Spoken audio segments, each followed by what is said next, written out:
Saudi আরবে রেস্টুরেন্টের কাজ। এই কাজের ভিসাতে যারা বাংলাদেশ থেকে আসতেছেন তাদেরকে স্বাগত, এবং কি যারা আমার এই ভিডিওগুলো দেখতেছেন তো অবশ্যই পেজটা ফলো করে যাবেন। যে যেখান থেকে দেখতেছেন একটু ফলো করে যাবেন। এটা হলো আমার নতুন পেজ, আগের পেজটি বন্ধ হয়ে গেছে।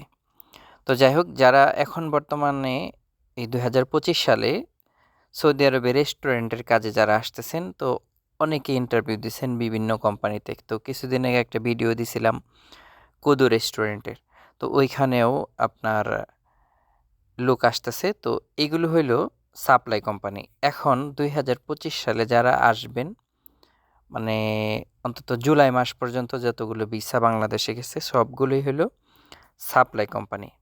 তো এখন আমার কথা হচ্ছে, এজেন্সির সাথে আপনি কথা বলে নেবেন যে আপনার ভিসাতে কোন সাপ্লাই ভিসা দিবে। যদি ভালো সাপ্লাই হয় তাহলে সৌদি আরবে আপনার আসার পরে যে বেতন নিয়ে আসবেন, যে কন্ট্রাক্ট পেপারে যে বেতনটা লেখা থাকবে, ঠিক আসার পরে সেটাই পাবেন।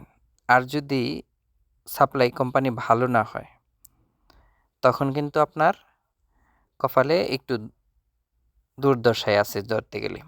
তো যাই হোক, এখন আপনি নতুন সৌদি আরবে আসতেছেন বাংলাদেশ থেকে, আপনি এই দেশের কোম্পানির সম্বন্ধে আপনি কিভাবে জানবেন? আপনি তো এখানে থাকেন না।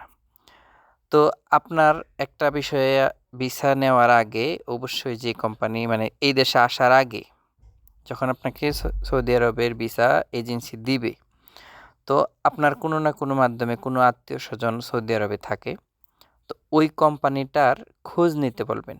অথবা এরকম আমার মতো যারা সৌদি আরবের ভিডিওগুলো বানায় এদের মাধ্যমেও কিন্তু খোঁজ নিতে পারেন যে এই সৌদি আরবে এই সাপ্লাই কোম্পানিটা কেমন। কারণ হলো, আমরা যারা ভিডিও তৈরি করি আমরা অনেক সময় অনেক কোম্পানির খোঁজ নিতে হয়, কারণ আমাদের আত্মীয় স্বজন অনেক সময় আসে।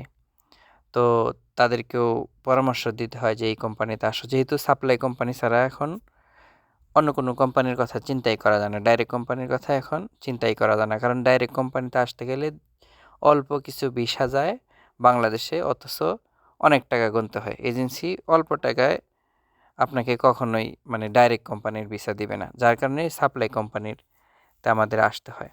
তো যারা আসতেছেন অবশ্যই আপনার বিশ্বস্ত মাধ্যম থেকে জেনে নেবেন যে ওই কোম্পানিটা সৌদি আরবে কেমন। হোটেলে রেস্টুরেন্টে যেখানে কাজ দেখ না কেন বেতন ঠিক মতো দিচ্ছে কিনা। আপনি যখন ছুটিতে যাবেন, ছুটিতে যাওয়ার সময় আপনার টিকিট এবং কি ভ্যাকেশনের যে একটা ব্যাপার স্যাপার থাকে, মানে টাকার ব্যাপার স্যাপার থাকে, সেটা ঠিকমতো দেয় কিনা।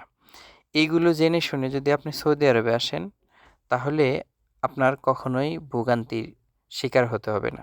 তো যারা এতক্ষণ পরে আমার এই রেস্টুরেন্টের আজকের এই ভিডিওটা দেখলেন তাদেরকে অনেক অনেক ধন্যবাদ। আল্লাহ হাফেজ।